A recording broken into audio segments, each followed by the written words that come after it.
வணக்கம் மக்களே, welcome to Priya Munis channel. எதுக்கு லூஸ் மாதிரி சிரிக்கிறேன்னு பாக்குறீங்களா? ஒரு லூஸுங்க இல்ல. இன்னைக்கு என்ன vlog அப்படின்னு பார்க்க போறீங்கன்னா, இருங்க ஃபர்ஸ்ட் நான் எதை சிரிச்சேன்னு சொல்லிடுறேன். இன்னைக்கு வந்து கேமராவை வந்து கொஞ்சம் தள்ளி அந்த சைடு எட்டத்துல வைங்க, ரொம்ப க்ளோஸ் அப்ல இருக்கிற மாதிரி இருக்கு அப்படின்னு. நம்ம மூஞ்சி நம்மளே பக்கத்துல பார்க்க முடியல, நீங்க வேற பாக்குறவங்க பயந்துருவாங்க அப்படின்னா அதனால தள்ளி மைக் இல்ல, அதனால கொஞ்சம் சவுண்டா பேசுறேன். இன்னைக்கு என்ன vlog நீங்க பார்க்க போறீங்க அப்படின்னா, ஃபர்ஸ்ட் நம்ம சேனலுக்கு புதுசாக யாராவது வந்தீங்கன்னா வீடியோ ஃபுல்லாகவே பாருங்க, சப்ஸ்கிரைப் பண்ணிட்டு பாருங்க, லைக் பண்ணுங்க, ஹைப் கீழே கமெண்ட்டுக்கு பார்த்தா ஹைப் இருக்கும், பாயிண்ட் கண்டிப்பாக கொடுங்க. சொன்னால் மட்டும்தான் எல்லாம் சரிங்க, தயவு செஞ்சு செஞ்சுருங்க. எந்த வீடியோ பார்த்தாலும் ஹைப் பாயிண்ட் மறக்காமல் கொடுத்துருங்க. சேனலை சப்ஸ்கிரைப் பண்ணுங்க, ஷேர் பண்ணுங்க, நிறைய ஷேர் பண்ணுங்க. ஓகே, இன்னைக்கு என்ன விளாக் பார்க்க போறீங்க அப்படின்னா, கொஸ்டின் ஆன்சர் வீடியோ. இது எந்த மாதிரி கொஸ்டின் ஆன்சர்னா, இத்தனை நாள் கொஸ்டின் ஆன்சரில் பார்த்தீங்கன்னா நீங்கள் கேட்டிருந்த கேள்விக்கு நாங்கள் பதில் சொல்லிக்கிட்டு இருந்தோம் இல்லையா, அதுக்காக இப்போ நீங்கள் கேள்வி கேட்க போகிறீங்க, நாங்கள் பதில் சொல்லுவோம். அப்படி கிடையாது. ஒரு 5 கேள்வி பிரியா என்னை கேட்கலாம், நான் ஒரு 5 கேள்வி அவளை கேட்பேன், அந்த மாதிரி ஒரு ஆப்ஷன். இதில் வந்து என்ன கேள்வி டிசைட் பண்ணிக்கணும் அவளே என்கிட்ட சொல்லவே இல்லை. என்னன்னா என்ன கேள்வி கேட்க போகிறேன் நான் டிசைட் பண்ணலை. பிரியா கேட்குறத வச்சு ஃபஸ்ட் வந்து என்றைக்குமே லேடிஸ் ஃபஸ்ட்டு, அதனால் முதல் கேள்வி முதல் வாய்ப்பு எல்லாமே வந்து பிரியாவை தான் சேரும். பிரியா வந்து இப்போ முதல் கேள்வி கணக்குகளை தொடுக்கலாம். நான் வந்து பார்த்தீங்கன்னா சொன்னதுல இருந்தே, அதாவது இப்படி ஒரு vlog எடுக்கலாம் அப்படின்னு டிசைட் பண்ணதுல இருந்தே வந்து பார்த்தீங்கன்னா என் மூளையை கசக்கி வந்து பார்த்தீங்கன்னா ஒரு 4 கொஸ்டின் கிட்டத்தட்ட எடுத்து வச்சிட்டேன்.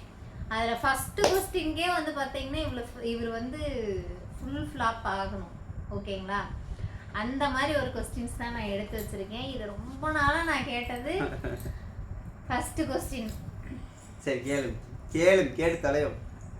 நீங்க வந்து எல்லா நேரமும் எனக்கு வந்து சொல்லு, எப்ப நம்ம ஷார்ட்ஸ்லயே ஆகட்டும், நம்ம ரியல் லைஃப்லயே ஆகட்டும், ஃபர்ஸ்ட் கொஸ்டின் நம்ம ரியல் லைஃப்லயே ஆகட்டும், நிறைய என்கிட்ட சொன்ன ஒரு வார்த்தை, ஓகேவா? சரி, என்ன வார்த்தை அது? Love you. லவ் யூ சொல்லிருக்கீங்க, ஓகேங்களா? அத வந்து பாப்பாவை கொண்டு வந்து இப்போ பாப்பா வந்து பக்கத்துலதான் இருக்கா, எழுதிட்டு இருக்கா. தங்க ஹாய் சொல்லு. ஹாய். பாப்பா வந்து பக்கத்துலதான் இருக்கா. இப்ப வந்து என் ஃபேஸ் டு ஃபேஸ் நீ பார்த்து லவ் யூ டி பொண்டாட்டி அப்படின்னு நீ எனக்கு சொல்லணும். எதுக்கு? எனக்கு என் பிள்ளைக்கு சண்டை எடுத்து விடுறதுக்கு? அப்படி நான் சொன்னா பாப்பா வந்து கண்டிப்பா எங்களோட சண்டைக்கு வந்துடும். அது என்னோட ஃபர்ஸ்ட் கொஸ்டின் இதுதான். சொன்னதுக்கு அவன் பாக்குறா பாரு, அப்படி சொன்னா அவன் சண்டைக்கு வருவாளே.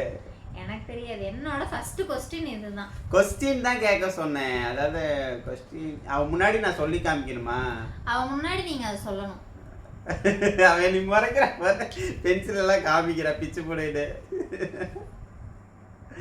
உண்மையிலேயே அவளோட ரியாக்ஷன் அப்படித்தான் இருக்குது. பின்னாடி எனக்கு பென்சிலை விட்டு எரிஞ்சிட்டா சொன்னா எனக்கு அடியே விழுகும். இந்த வார்த்தை வந்து எனக்கு கண்டிப்பா பாப்பா முன்னாடி தைரியம் இல்லை, சும்மையிலே தைரியம் இல்லை. ஏன்னா அவ முன்னாடி நான்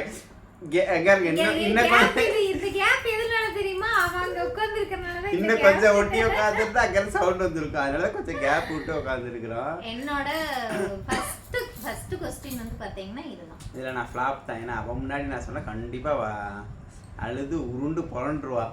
ஃபர்ஸ்ட் பாப்பாவுக்கு சொல்லிட்டு வேணா நான் அவளுக்கு சொல்லலாம், அது வேணா கன்ஃபார்ம் பண்ணலாம். நான் சொன்னது மாதிரி சொல்லணும். சரி, okay. First question love you Thangam. I love you பா. இப்போ அம்மாக்கு லவ் யூ பிரியா. நீ ஒண்ணு எனக்கு ஒண்ணு நீ பண்ண வேண்டாம். அவ இல்லாதப்ப நான் உனக்கு சொல்றேன். அதெல்லாம் கிடையாது. நீங்க என்கிட்ட 5 क्वेश्चन கேட்டீங்கல, சரி அதுல ஒண்ணு வந்து உங்களுக்கு அவ்வளவுதான். தோத்து போயிட்டேன். நீ ஃபர்ஸ்ட் क्वेश्चन கேளு. சரி, ரெண்டாவது உனே ஃபர்ஸ்ட் நான் क्वेश्चन கேட்கணும். இப்போ நான் கேட்குற क्वेश्चन, இந்த क्वेश्चन நல்லா காதில் உள்வாங்கிக்கோ, சரியா? உனக்கு இப்போ உங்கள் அம்மா அப்பா இந்த பக்கம் இருக்கிறாங்க, சரியா? உங்கள் அம்மா அப்பா இந்த பக்கம் நான் இருக்கிறேன், நடுவில் பிள்ளைங்க இருக்காங்க. இந்த 3 பேத்துல நீ யாரை சூஸ் பண்ணுவ? உங்களை தான் சூஸ் பண்ணுவேன். பொசுக்குன்னு இவ்வளோ சீக்கிரமா சொல்லிட்டேன், யோசிக்கவே இல்லை. நான் நான் எப்ப இருந்து நான் சொல்றேன், கடவுளே வந்து எனக்கு நேரா நின்னு கடவுள் வந்து நீ நான் அதான் சொல்றேன் பாருங்க, நீ இல்லாம உங்க வீட்டுக்காரர் சந்தோஷமா இருப்பாரு, நான் இல்லாம நீ சந்தோஷமா இருப்ப அப்படின்னா அந்த வாழ்க்கையே எனக்கு வேண்டாங்க. நீ இருடி என் தங்கமே அப்படின்னு சொல்லிட்டு நான் போயிட்டேன். சரி ஓகே, சரி ஓகே, நீ வின் பண்ணிட்ட. நான் இதுதான் சொல்லுவான்னு எனக்கு தெரியும். பட் இருந்தாலும் ஒரு 3 ஆப்ஷனா வச்சு பார்க்கும்போது அவன் என்ன சொல்லுவான்னு எதிர்பார்த்து. ஏன் அப்படின்னா எங்க அப்பா அம்மா இந்த தடவை இடையில கொண்டு வந்தாரு, அதனால. சரி ஓகே, அடுத்த கேள்வி நீ கேட்கலாம், நீ தான் கேட்கணும். அடுத்து என்ன அப்படின்னா, நம்மளுக்கு இன்னும் அடுத்த மாசம் வந்தது அப்படின்னு பார்த்தீங்கன்னா கல்யாணம் ஆகி கிட்டத்தட்ட ஒரு 9 வருஷம் ஆக போகுது. ஓகேவா? இந்த 9 வருஷ காலத்துல உன்னைய ஏன்டா கல்யாணம் பண்ணுனேன் அப்படின்னு என்னைக்காவது யோசிச்சா இருக்கா? ஹானஸ்டா பதில் சொல்லணும். நான் கேட்கலாம் நினைச்சு வச்சது கேள்வி இவ கேக்குறாளே. நான் எப்படி பளிச்சுன்னு போட்டு உடச்சனோ அந்த மாதிரி நீ இப்ப வந்து சொல்லணும். இந்த 9 வருஷத்துல என்னைக்காவது அந்த 1% தோணி இருக்கா? இல்ல, தோணி இருக்கு. ஏன் அப்படின்னு தோணி இருக்குல்ல. இல்ல, ஓப்பனா சொல்றேன். அவ நம்ம சொல்றதை கேட்காம ஒரு இடத்துல கோவப்படுவாங்க தெரியுமா? நம்ம பேசுறத புரிஞ்சுக்காம பேசுவாங்க இல்லையா? அந்த இடத்துல சில சமயம் சுருன்னு ஏறும்போது இவ்வளவு ஏன்டா கல்யாணம் பண்ண அப்படின்னு அப்படித்தான் தோணிருக்கேன். அந்த கோவத்துல தோணிருக்கு. மத்தபடி அப்போதைக்கு தோணும். பட் அது நார்மலா பொதுவா எல்லாத்துக்கும் தோன்றது. அது அப்படி நான் கேட்க வரல. எக்ஸ்ட்ரீம் லெவல்ல அப்படி அதையே திங்க் பண்ணி ஐயோ இவளை ஏன்டா கல்யாணம் பண்ணணுமோ, அதுக்கு நம்ம பேசாம இருந்திருக்கலாம் அப்படிங்கிற மாதிரி அந்த ஒரு டிப்ரெஷன்ல போயிருவோம் தெரியுமா? அந்த மாதிரி உங்களுக்கு டிப்ரெஷன் ஆயிருக்கா? இல்ல அப்படி எல்லாம் டிப்ரெஷன் இல்லை. பட் நீ கோவப்படும் போது நீ நான் பேசுறத ஏதாவது கேட்காம நீ மறுபடியும் வீம்புக்கு பேசும்போது அந்த மாதிரி நேரத்துல எனக்கு அப்படி தோணி இருக்குது. மற்றபடி எல்லாத்துக்கும் தான் தோணும். தோணிருக்கு அப்படிங்கிற நேரம் தோணிருக்கு. மற்றபடி எக்ஸ்ட்ரீம் லெவல்ல அப்படி யோசிச்சது இல்லை. ஓகேவா? பி ஹாப்பியா? இப்போ என்னோட கொஸ்டின் அதே கொஸ்டின் தான் திருப்பி நான் உனே கேட்குறேன். ஓகே, அதே கொஸ்டின் கிடையாது. கேட்குற கேள்வி ஃபர்ஸ்ட் வாங்கி. அதாவது இந்த 8 வருஷம் ஆச்சு நம்ம கல்யாணம் முடிஞ்சு இல்லையா? 8-9 வருஷம் ஆச்சு. 9 வருஷம் ஆச்சுல நான் உனக்கு வந்து நீ கேட்காமே நிறைய விஷயங்கள் உனக்கு நான் வாங்கி கொடுத்துருந்துருக்கேன். சரியா? நான் கேட்காமே வாங்கி கொடுத்ததுல உனக்கு சந்தோஷமா? நல்லா கொஸ்டினை வாட்ச் பண்ணிங்க. நீ கேட்காம நான் வாங்கி கொடுத்ததுல உனக்கு சந்தோஷமா? இல்லை நீ கேட்டு சில இதை நான் தட்டி கழிச்சிருந்துருப்பேன். சில இதை தட்டி கழிச்சிருப்பேன், சில இதை வாங்கி கொடுத்துருப்பேன். நீ கேட்காத வாங்கி கொடுத்தது சந்தோஷமா? நீ கேட்டதை வாங்கி கொடுக்கும்போது சந்தோஷமா? கரெக்டாக சொல்லணும். நீ எதிர்பார்க்காததை நான் வாங்கி கொடுத்துருப்பேன் சரி, அது உனக்கு ஓகேவா? இல்லை நான் கேட்டதை நீ எனக்கு வாங்கி கொடுக்கும்போது சந்தோஷம், நீ வாங்கி கொடுக்கும்போது அந்தளவுக்கு பெருசாக எனக்கு சந்தோஷம் இல்லை அப்படிங்கிறியா? இது கரெக்டாக சொல்லணும், உண்மையை சொல்லணும். ஏன்னா இது என்கிட்ட ஒரு தடவை நீ சொல்லியிருக்கிற, அதனால இந்த கேள்வி நான் இப்போ முன் வச்சிருக்கிறேன். இல்லை எனக்கு வந்து நான் கேட்கும் போது அது வந்து எனக்கு அதுதான் முக்கியம் அப்படிங்கிற மாதிரி இருக்கும். ஆனா நீங்க வாங்கி கொடுத்ததுக்கு அப்புறம் நான் நினைச்சது வந்து அது நல்லா இருக்காது. அது ஒரு பொருளா இருந்தாலும் சரி, ஒரு நகை விஷயமா இருந்தாலும் சரி, எதா இருந்தாலும் சரி, ஒரு சாரி எதா இருந்தாலும் சரி, நான் ஆசைப்பட்டு அதை கேட்பேன். அப்படி கேட்குற அந்த ஒரு பொருளும் நீங்க எனக்கு வாங்கி கொடுக்குறது அதை விட அது பெஸ்டா இருக்கிறதுனால எனக்கு நீங்க சூஸ் பண்றது தான் எனக்கு உண்மை ஹானஸ்டா. சரி ஓகே, இப்போ நான் 2 கொஸ்டின் கேட்டேன்னா நீ 2 கொஸ்டின் கேட்டேன். அம்மா நீ தான் அடுத்து நான் தான் கேட்கணும். இது நான் டைப் பண்ணி வச்சிருக்கேன், மறந்துடுவேன் நான்.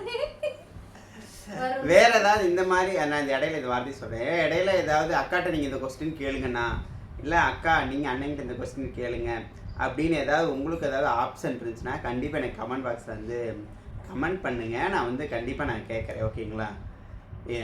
இதில் ஃபஸ்ட்டு கொஸ்டின் வந்து ரொம்ப அஃபெக்ட் பண்ணியிருக்குது. என் பொண்ணு இருக்கிறதுனால அதனால என் பாப்பா ஃபஸ்ட்டு ப்ரிஃபரன்ஸ்னு சொல்ல முடியாது. பட் இருந்தாலும் பிரியா 2 பேரும் எனக்கு ஒன்று தான். பிரியா மாதிரி படாருன்னு நான் சொல்லிட்டுனா பாப்பா வந்து அழுதுருவோம். அது வந்து அதனால வந்து நான் வந்து சொல்ல மாட்டேன். சரி ஓகே, இந்த கொஸ்டின் வந்து ரொம்ப சென்சிட்டிவானதுன்னு சொல்லலாம். இல்லை உங்களுக்கு வந்து இதையே நான் கேட்குறேன் அப்படின்னு கூட நீங்கள் நினைக்கலாம். ஓகேவா? இந்த கொஸ்டின் நான் இப்போ வரைக்கும் உங்ககிட்ட நான் கேட்டதும் இல்லை. ஆனால் ஒரு டைம் வந்து உங்கள் வாயிலிருந்தே வந்திருக்கு. இருந்தாலும் நான் இப்போ கேட்குறேன். ஓகேவா? இப்போ இந்த சோஷியல் மீடியா அப்படின்னு ஆரம்பித்தது வந்து பார்த்தீங்கன்னா நான் தான். நான் முழுக்க நான் தான் ஃபர்ஸ்ட் ஆரம்பிச்சேன். உங்களுக்கு பிடிக்கல, ஆனா வந்து நீ பண்ணாத அப்படின்னு வந்து ஒரு நாளும் சொன்னது கிடையாது. பிடிக்கலன்னு எனக்கு நான் சொன்னது கிடையாது, உங்ககிட்ட பண்ணாதேன்னு சொன்னது கிடையாது. என்னையே இன்வால்வ் பண்ணாதேன்னு வேணா நான் சொல்லியிருக்கேன். ஃபர்ஸ்ட் நான் ஸ்டார்டிங்ல அது வேணா சொல்லியிருக்கேன். இப்போ ரீசெண்டா இதுல இருந்து நான் வந்து மீடியா அப்ப ஸ்டார்ட் பண்ணதுல இருந்து இப்போ வரைக்கும் வீடியோ எடுக்கும் போதோ வீடியோக்காக அப்படின்னு சொல்லி இப்போ நான் ப்ரெக்னெண்ட்டாக இருக்கேன் அப்படிங்கிற ஒரு ரீசனுக்காக தான் முழுக்க எல்லாமே நீங்கள் பார்த்துக்கிறீங்க. முன்னாடி எல்லாம் வீடியோ ஷார்ட்ஸ் எடுக்கும் போது நம்மளுக்கு சண்டை வந்திருக்கு. ஆமாம், நான் தனியாக எடுக்கும் போதும் வந்திருக்கு. ஓகேவா? ஒரு நாளாவது நீ வீடியோ எடுக்கிறது எனக்கு பிடிக்கல அப்படின்னு உங்களுக்கு சொல்ல தோணி நீங்கள் என்னைக்காவது ஒரு நாள் என்கிட்ட சொல்லாமல் இருந்திருக்கீங்களா? இப்போ வரைக்கும் எனக்கு வீடியோ போடுறதெல்லாம் பிடிக்கல, எனக்கு வேண்டாம், நான் இதுலேருந்து வெளியே வந்துடலான் இருக்கேன், எனக்கு பிடிக்கல அப்படின்னு உங்களுக்கு தோணியிருக்கா? இல்லை, பிடிக்கலன்னு எனக்கு இது வரைக்கும் தோணுனதில்லை. சீரியஸாக எனக்கு பிடிக்கலன்னு தோணுதில்லை. அப்படி எனக்கு இப்போ வரைக்கும் தோணுனதில்லை. ஏன்னு கேட்டால் எனக்கும் வந்து பார்த்திங்கன்னா சின்ன வயசுலேருந்து டான்ஸு இந்த மாதிரி இதுலலாம் ஆர்வம் கொஞ்சம் அதிகம். இப்போ மொபைலில் பசங்க ஆடுறது எல்லாம் ஆடுறதை பார்க்கும்போது என்ன ஏரியாமல் எனக்கே வந்து நம்ம இருக்கும்போதெல்லாம் இது இருந்திருந்தால் நம்மளும் இன்றைக்கி ஓரளவு வந்திருப்போமோ அப்படிங்கிற ஒரு மைண்ட் செட் தான். அதனால வந்து என்னோடய திறமை வந்து எனக்குள்ளே ஒளிஞ்சு போயிடுச்சு. அது வந்து வெளியில் கொண்டு வராத ஒரு சூழ்நிலை, அதுக்கான வாய்ப்பு எனக்கு அமையலை. பட் இப்போ வந்து ஒன்றால் மறுபடியும் நான் ஒரு ஸ்க்ரீனில் தைரியமாக நான் அதை பண்ணுறேன். எனக்கு 1000 கமெண்ட்ஸ் 1000 பேட் கமெண்ட்ஸ் இருந்தாலும் என்னை யாருமே பிடிக்காதுன்னு நினச்சேன். எனக்கு இன்னைக்கு இத்தனை பேர் நீங்களும் நான் பண்ணுறது பிடிச்சிருக்குன்னு எனக்கு கொண்டு வந்தது நீ தான். பட் அதனால வந்து எனக்கு இந்த சோசியல் மீடியாவில் வீடியோ பண்ண கமெண்ட் பண்ணுறவங்கள பற்றி ஐ டோன்ட் கேர். பட் இது வந்து என்னோட பிடிக்கலன்னு நான் தனிப்பட்ட முறையில் என்கிட்ட சொல்லணும்னு நினச்சி சொல்லாமல் இருந்திருக்கீங்க. இல்லை அப்படி நினைக்கவே இல்லை. இந்த வீடியோ போடுறது ஜாலியாக இது இல்லைன்னா இது வந்து நான் ஸ்க்ரீன்காகன்னு கேட்கல, ஓப்பனாக உங்ககிட்ட கேட்கணும்னு நினச்ச ஒரு கொஸ்டின். அப்படியெல்லாம் கிடையாது. இது எனக்கு பிடிக்கலன்னா ஒரு அது பிடிக்கலன்னு சொல்ல, ஸ்டார்டிங்கில் வந்து நான் இன்வால்வ் ஆக மாட்டேன்னு ஒன்று சொல்லியிருந்தேன். நீ போடுமா நான் வரமாட்டேன்னு தான் சொல்லியிருந்தேன். இதுக்கு எதிர்ப்பு தெரிவிச்சவங்க வந்து உங்கள் ஃபேமிலி தான், மற்றபடி நமக்குள்ளே எந்த எதிர்ப்புமே வந்ததில்லை. அதனால வந்து எனக்கு அது பெருசாக அதுவே எனக்கு அதெல்லாம் அப்படி தோணலை. இன்னும் இதில் நல்லா மேலே வரணுங்கிற எண்ணம் மட்டும்தான் எனக்கு இருக்குது. மற்றபடி அதுக்கான என்ன எஃபர்ட் போடுறதுன்னு சத்தியமாக எனக்கு தெரியல. நானும் போடுறோம். ஓகே, சரி, ஓகே. இப்போ உன்னோட கொஸ்டின் அடுத்து என்னோட கொஸ்டின். இப்போ என்னோட கொஸ்டின் பார்த்தீங்கன்னா, இது வந்து பார்த்தீங்கன்னா நான் இப்போ இந்த என்னோட கிட்டத்தட்ட ஒரு 5 வருஷ உழைப்பு நான் உனக்கு வந்து ஒரு 12 பவுன் நகை வாங்கி கொடுத்தேன். மொத்தத்தையும் அந்த வீட்டுக்காகன்னு வாங்கி நான் வந்து விற்று எல்லாத்தையும் முடிச்சுட்டு வீட்டையும் முடிச்சு விட்டேன். சரியா? இதில் உன்கிட்ட கரெக்டாக கேட்குறேன், நல்லா யோசிச்சுக்கோ. இது வந்து ஒரு தப்பா இல்லை முதல் படி தோல்வி அதுக்காக ஃபீல் பண்ணுறதுன்னு தெரியல. பட் இது வந்து நமக்கு நம்ம வாழ்க்கையில் வந்து பெரிய ஒரு இழப்பு தான். நான் உண்மையே சொல்கிறேன். அந்த இழப்பு எங்கனால எப்போயுமே என்றைக்குமே சொல்ல முடியாது. நம்ம முதல்ல வாங்குகிற ஒரு விஷயம் வந்து நம்ம வாழ்க்கையில் என்றைக்குமே இருக்கும் அப்படிம்பாங்க. அந்த மாதிரி வந்து அந்த 7 வருஷம் நாங்கள் பாடுபட்டது அத்தனையும் வந்து அந்த ஒரு வீட்டுக்குன்னு போட்டு எல்லாமே போயிடுச்சு இல்லையா? இதுக்கு முழுக்க காரணம் நான் தான், நீ மட்டும்தான் அப்படிங்கிறது உன் மைண்டில் வந்து உன் மைண்டில் இருக்கான்னு நான் கேட்குறேன். ஏன்னு கேட்டால் நீ நான் வந்து உன்கிட்ட வந்து கன்சல்ட் பண்ணாமல் நான் எதையும் பண்ண கிடையாதுன்னு உனக்கே தெரியும். ஆனால் சில இடங்களில் நீ இப்படி சொல்கிற, அப்பயே நான் சொன்னல அப்படிங்கிற மாதிரி சொன்னேன். பட் நான் உங்கள்கிட்ட நல்லா பேசிதான் சொன்னேன். பட் என்னன்னு சொன்னேன், அது வந்து இன்னும் உன் மனசில் இருக்குதா, உன்னால தான் போச்சு அப்படிங்கிற ஒரு மைண்ட் தாட் உன்கிட்ட இருக்குதா, இல்லை அந்த நகையெல்லாம் போயிடுச்சு அப்படின்னு இப்போவும் நீ வருத்தப்படுறியா? வருத்தம் வந்து இருக்கும், பட் அது மாற்ற முடியாது. பட் அதுக்கு முழு காரணம் நீ தான் அப்படிங்கிறது ஒரு குற்றம் இருக்கு அப்படிங்கிறையான்னு நான் கேட்குறேன். இல்லை சொல்லியிருக்கேன். அதெல்லாம் எந்த இடத்துல சொல்லியிருக்கேன் அப்படின்னா, அது கையை விட்டு போயிருச்சேங்கிற ஆதங்கத்தில் தான் அதை வந்து நான் சொல்லியிருக்கேன். எல்லாம் உன்னால தான் அப்படின்னு சொல்லியிருக்கேன். என்னால் முடியும்னு சொன்ன அந்த ஒரு வார்த்தையினால தானே நம்ம விற்றோம். 2 பேரும் சேர்ந்து தான் அதை பண்ணணும். என்னால் முடியும்னு சொன்னதுனால தான் லோன் போட்டீங்க, இல்லாட்டினா போட்டிருக்க மாட்டேங்க. என் உடம்பு கண்டிஷன் ஆப்ரேஷன் பண்ணுவோம், இந்த மாதிரி எனக்கு உடம்பு சரியில்லாமல் போகும் அப்படின்லாம் நினைக்கவே இல்லை.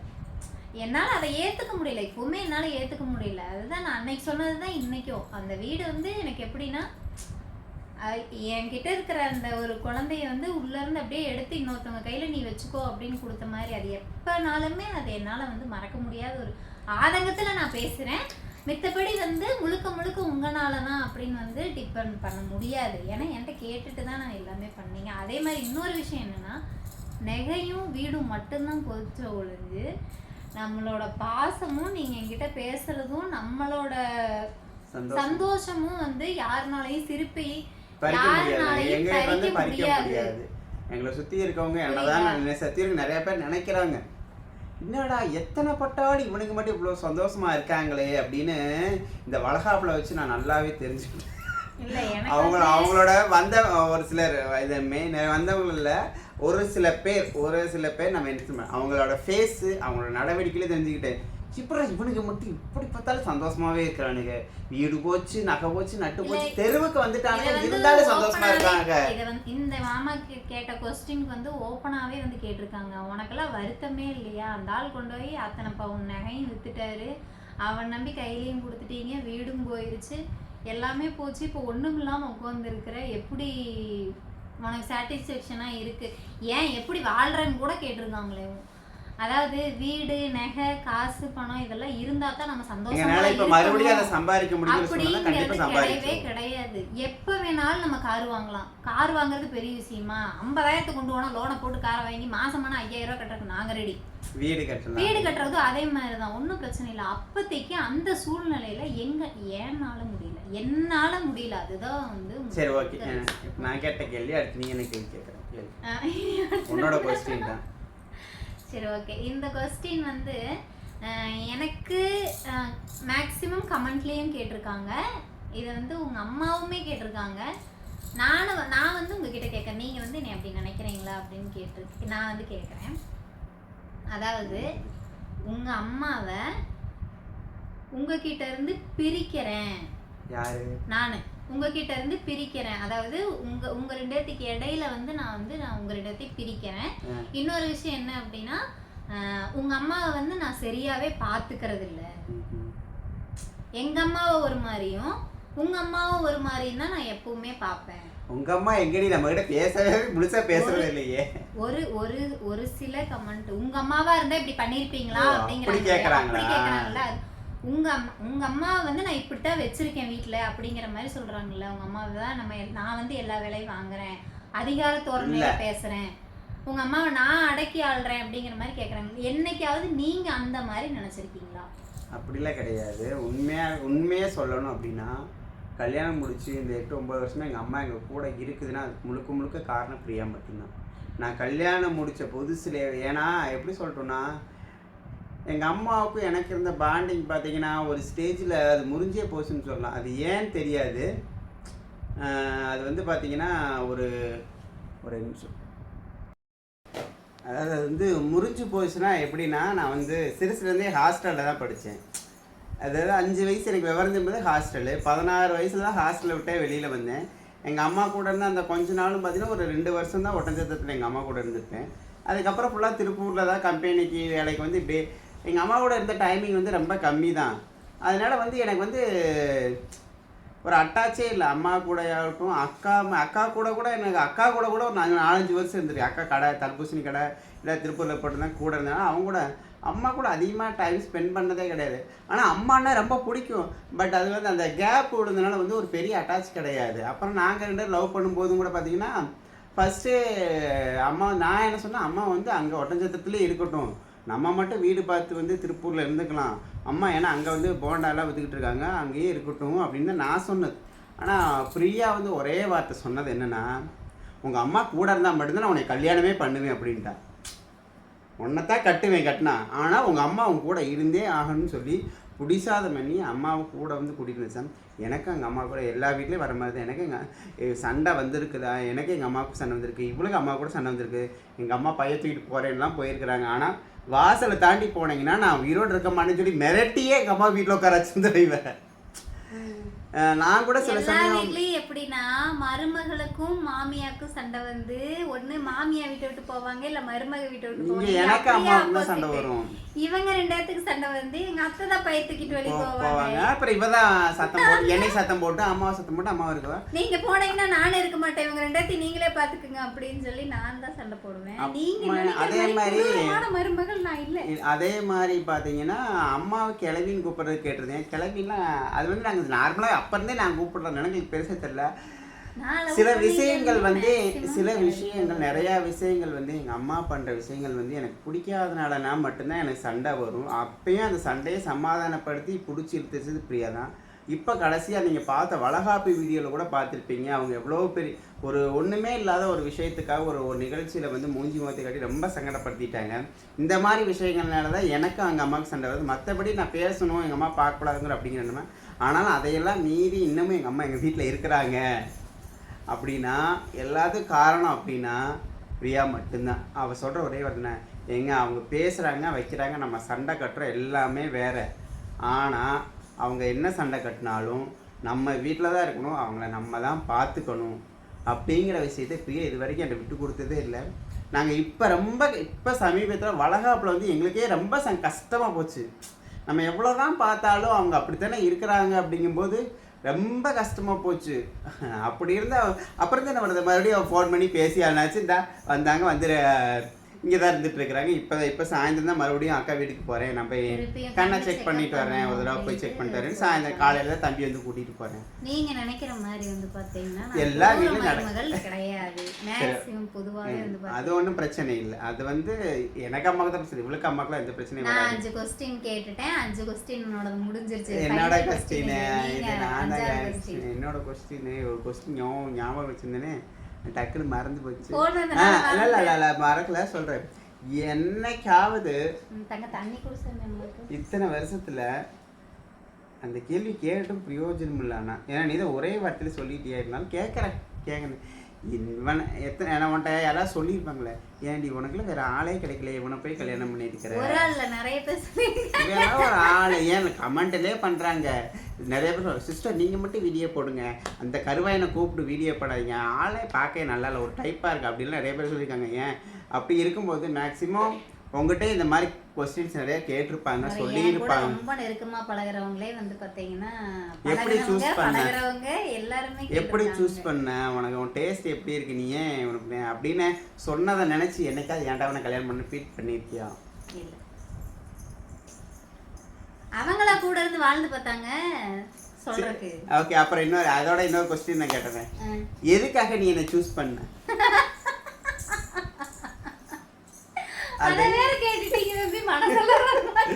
எதுக்காக நீ எல்லாம் சூஸ் பண்ண? இவதான் நமக்கு சரியான அடிமை சொல்லி பிடிச்சியா பரையர் இருப்பது. எதுக்காக நீ என்ன சூஸ் பண்ண? அதாவது பொதுவா வந்து இப்போ நிறைய லேடிஸ்ன்னு சொல்ல முடியாது, பெண்கள்னு சொல்ல முடியாது, பொதுவாக குத்துமதிப்பாக நம்ம சொல்லி விட்டு போக முடியாதுன்னு வச்சுக்கோங்க. சிலர் வந்து பார்த்தீங்க அப்படின்னா ப்ராக்டிக்கலாக யோசிங்க அப்படிங்கிறாங்க. சிலர் வந்து பார்த்தீங்கன்னா காதலுக்கு கண்ணில்லை அப்படிம்பாங்க. நம்மளுக்கும் அதை தான் நானும் சொல்ல வரேன். என்ன காதலுக்கு கண்ணில்லைன்னு நான் சொல்ல வரல, அதை சொல்ல வரல. நீ நல்லா பார்த்தேல, அதை சொல்ல வரலங்கிறேன். உங்களை நல்லா பார்த்துட்டேன் தான், அதை நான் சொல்ல வரல. மெயின் ரீசன் மைண்டில் வந்து ஃபிக்ஸ் ஆனது இவன் தான், கல்யாணம்னு பண்ணால் இவனை தான் பண்ணுவேன், இல்லாட்டின்னா இல்லை வேண்டாம், இனி இருக்கிற வாழ்க்கையை வாழணும் அப்படின்னா இவர் தான் அப்படின்னு முடிவு பண்ண அந்த ரீசன் வந்து கம்ஃபர்ட் ஜோன் ஒன்று இருக்கும். நம்மளுக்கு லவ் பண்ணும்போது கம்ஃபர்ட்டா, அதாவது நம்ம கம்ஃபர்டபுளா இருக்கா, எப்படி சொல்றதுன்னா நம்ம ஒரு சேஃபா, நம்மளை ஒரு ப்ரொடக்டிவா, நம்மளை ஒரு கேரிங்கா பாக்குறது, அந்த ஒரு இந்த துணி துவைச்சு கொடுக்கறது, இந்த பாத்திரங்களை விடுறது, நல்ல இடிச்சு சோறாய் கொடுக்கறதுக்கு அப்படி கிடையாதுங்க. இது வந்து எப்படி சொல்றது எப்படின்னு தெரியல. காசு பணம் அதெல்லாம் வந்துட்டு பாத்தீங்கன்னா நம்மளுக்கு எந்த ஹாப்பினஸும் கொடுக்காது. ஓகேங்களா? கடைசி இதில் இவர் வந்து என்கிட்ட பேசையில் வந்துட்டு லவ் பண்ணுறதுக்கு முன்னாடியும் சரி, லவ் பண்ணதுக்கு அப்புறமும் சரி, இவன் தான் அப்படின்னு ஃபிக்ஸ் ஆகிறதுக்கு ஒரு மைண்ட் இருக்கும் இல்லைங்களா? அது வந்து எப்போ அப்படின்னா இவர் அந்த அடிப்பட்ட காலங்கள் சொல்லுவாங்கள்ல, கடந்து வந்த பாதைகள் அப்படின்னு சொல்லிட்டு அம்மா கொண்டு போய் அவங்கள அங்கே விட்டது, அம்மா இல்லாமல் அந்த எனக்கு நம்மலாம் அப்படி கிடையாதுங்க. நம்மலாம் வந்து பார்த்திங்கன்னா எத்தனை கும்மா குத்து வாங்கினாலும் வந்து பார்த்திங்கன்னா அப்பா அம்மா கிட்ட தான் இருந்தோம். இவங்க வந்து அந்த ஒரு ஃபீலே இருந்தும் இல்லை அப்படிங்கும் போது எனக்கு அந்த இடத்துல வந்துட்டு அது சொல்லும் போது இவர் அழுதுட்டாரு. அதாவது யாருன்னே தெரியாது, நான் வந்து யாருன்னே தெரியாது. பொதுவாகவே வந்து ஆம்பளைகளுக்கு ரொம்ப பெரிய ஒரு விஷயம் அழுகவே மாட்டாங்க. அவங்களுக்கு எவ்வளோதான் கஷ்டமாக இருந்தாலும் மனசுக்குள்ளே தான் இருக்கும்போது அவ்வளோ சீக்கிரம் ஜென்ஸ் வந்து அழுவாங்க அப்படின்னு வந்து அந்த இதே இல்லை.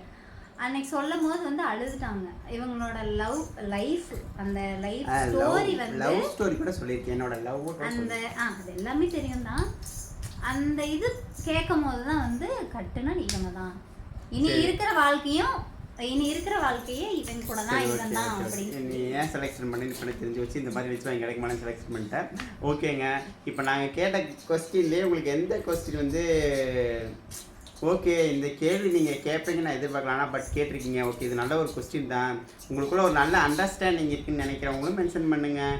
இல்லை அடுத்த வீடியோவில் அண்ணா நீங்கள் இந்த கொஸ்டினை கேளுங்க, அக்கா கண்டிப்பாக அதுக்கு மாட்டுவாங்க அப்படின்னாலும் அதுக்கும் இல்லை அக்கா நீங்கள் அண்ணாகிட்ட அந்த கொஸ்டின் கேளுங்க அப்படின்னு சொல்லி கேளுங்க. சரி ஓகே. இப்போ வந்து இவர் என்ன மாற்றி கேட்டார், நான் இவங்கள மாற்றி கேட்டேன். எங்களுக்குள்ள இருக்க நிஜமா சொல்கிறேன், ஹானஸ்ட்டாக வந்து ப்ராமிஸாக இந்த கேள்வி நான் என்ன கேள்வி கேட்பேன் அவளுக்கும் தெரியாது அப்படிங்கிறது அவருக்கும் தெரியாது எனக்கும் தெரியாது. நான் சொல்லிட்டேன் நீ கேள்வி நான் சொல்லிட்டேன் நீ 5 கேள்வி நீ சூஸ் பண்ணிக்கோ, 5 கேள்வி நான் சூஸ் பண்ணிக்கிறேன். ஆனால் நான் வந்து சூஸ் பண்ணி இப்போ வச்சிருந்திருக்கேன். எழுதவும் இல்லை வைக்கவும் இல்லை, நான் பேசிக்குவேன் நான் கேட்டுக்குவேன் அப்படின்னாரு கேட்டார். இது இல்லாமல் ஒரு விஷயம் கடைசியாக வந்து இப்போ வந்த ஒரு கமெண்ட்டுக்கு நான் ரிப்ளை பண்ணுறேன். நான் டெலீட் பண்ணிட்டேன்.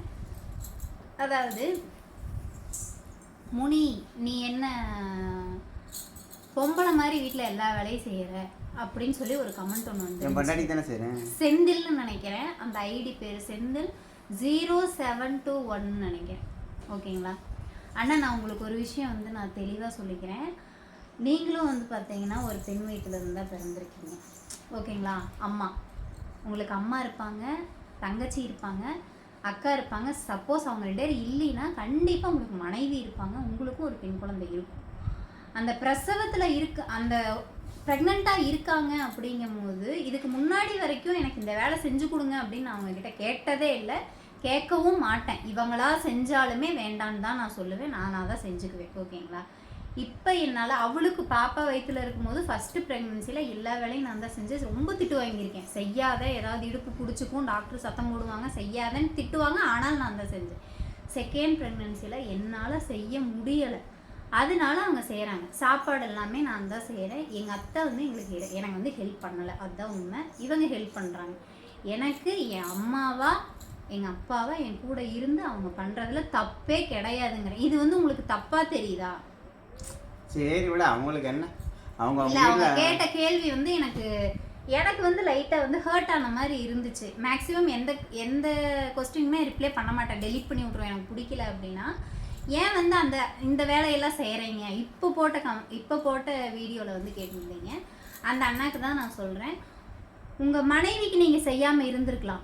100க்கு 100% இது உண்மையான ஒரு கருத்து. மனைவிக்கு நீங்க செய்யாம இருந்திருக்கலாம், உங்க பொண்ணுக்கு கண்டிப்பா நீங்க செய்வீங்க. மனைவிங்கிறது வேற. உங்க பொண்ணு நாளைக்கு கல்யாணம் பண்ணி கொடுத்து அந்த குழந்தை அங்க வந்து எனக்கு இந்த கஷ்டமா இருக்குப்பா, உங்க மாப்பிள்ளை ஒண்ணுமே சாப்பிட்டத கூட எடுத்து வைக்க மாட்டாருன்னு சொல்லும்போது வாயால சொல்லும் தெரியுங்களா, அப்ப தெரியும். அப்ப வந்து எதனால இவங்க செய்யறாங்க அப்படிங்கிறது வந்து புரியும். அதுக்காக நான் சாப விடுறேன் அப்படி கிடையாது, அது பொதுவான ஒரு கருத்து. ஓகேங்களா, ஓகே. இந்த விளாகை வந்து இதோட முடிச்சுக்கலாம். உங்கள் மனசை நான் தெரியாமல் கஷ்டப்படுத்தியிருந்தேன்னா சாரி. நீங்கள் பேசுனது எனக்கு ஹர்ட்டாக இருந்துச்சு, உங்களுக்கு நான் ரிப்ளை பண்ணேன். ஓகே இந்த விளாக் ஏதாவது முடிச்சுக்கலாம். உங்களுக்கு ஏதாவது கொஸ்டின் இருந்துச்சு, அக்காட்டதை கேளுங்க, அண்ணாதை கேளுங்கன்னா அதை கமெண்ட் பாக்ஸில் கமெண்ட் பண்ணுங்கள். இந்த விளாக் புதுசாக நம்ம சேனல் யாராவது பார்க்குறீங்கன்னா வீடியோக்குள்ளே போய் வந்து பாருங்கள். வீடியோ பிடிச்சிருந்தா லைக் பண்ணுங்கள், ஷேர் பண்ணுங்கள், கமெண்ட் பண்ணுங்கள். மறக்காமல் நம்ம சேனலை சப்ஸ்கிரைப் பண்ணி சப்போர்ட் பண்ணுங்கள். இந்த வீடியோ எப்படி இருந்துச்சுன்னு கமெண்ட் பண்ணுங்கள். மறக்காமல் ஹை பாயிண்ட் கொடுங்க. பாய். நெக்ஸ்ட் ஒரு விளாக்ல பார்க்கலாம். பாய்.